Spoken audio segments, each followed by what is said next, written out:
J'avais envie d'évoquer avec vous aujourd'hui les bruits de ma rue. L'idée m'est venue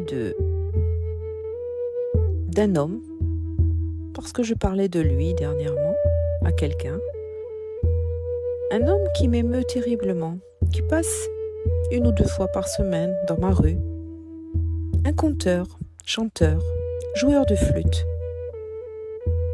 Je me suis dit, pourquoi ne pas conter son histoire?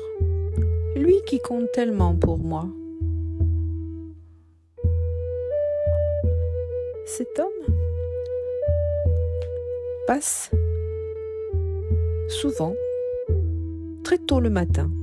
La ville est endormie, il n'y a pas un bruit. La rue est calme. Je suis souvent encore dans mon lit. Je l'entends arriver de loin. Le bruit de ses chants, sa voix, sa flûte, ses contes grandissent au fur et à mesure qu'il s'approche de mes fenêtres. Une voix magnifique de baryton.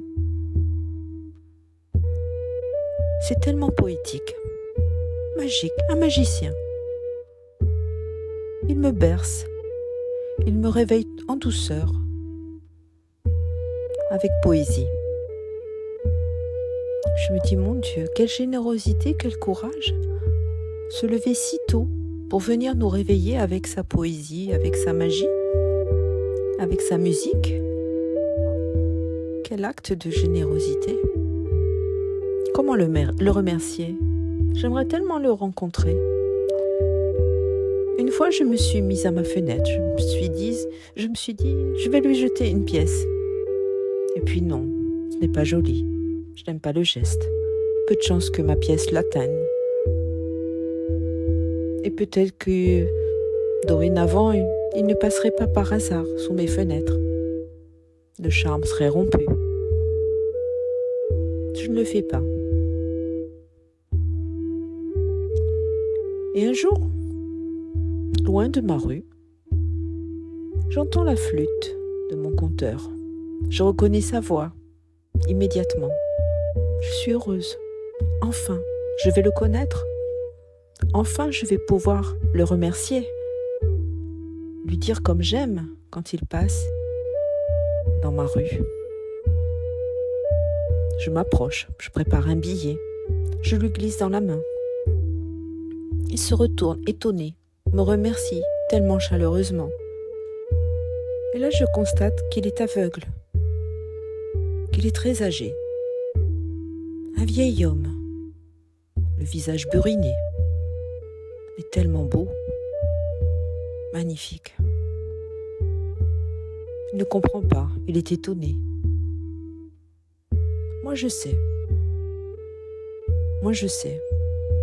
Et je repars heureuse, parce qu'enfin je le connais, j'ai pu le rencontrer. Et en chemin je me dis, je réalise la beauté de son acte, augmentée par le fait qu'il est aveugle. Il n'est donc pas intéressé. Il ne risque pas de ramasser les pièces qu'on pourrait éventuellement lui jeter des fenêtres. Quelle générosité! Cet homme a-t-il transmis sa passion, son amour, sa générosité? Cet homme qui appartient au patrimoine immatériel culturel, si magnifique, si riche, a-t-il transmis sa passion, son amour à un fils, à un jeune, à la génération suivante? Il ne faudrait pas qu'il n'appartienne pas au patrimoine immatériel de l'avenir. J'aimerais tellement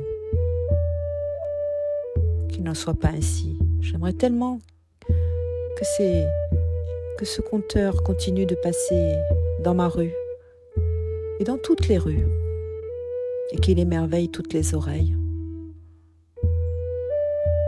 Et puis il y a ces autres bruits, il y a ces cornes de brume dans le lointain que j'entends de chez moi, qui me bercent, si poétique, si rassurante, de même que la voix de mon conteur qui me rassure.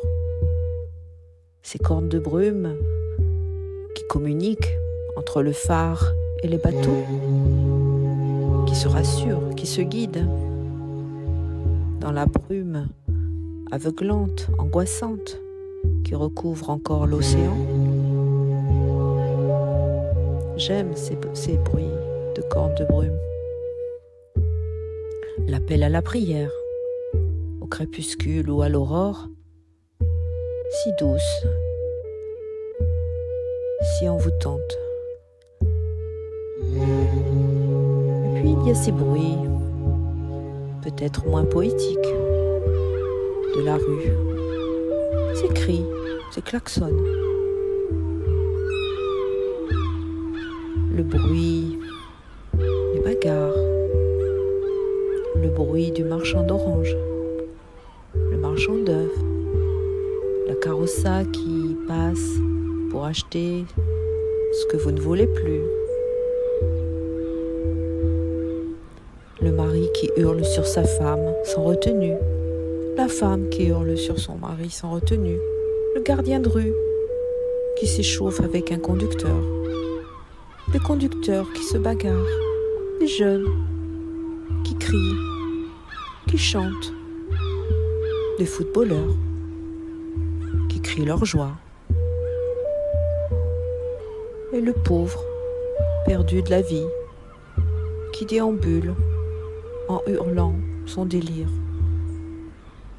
J'aime tous ces bruits.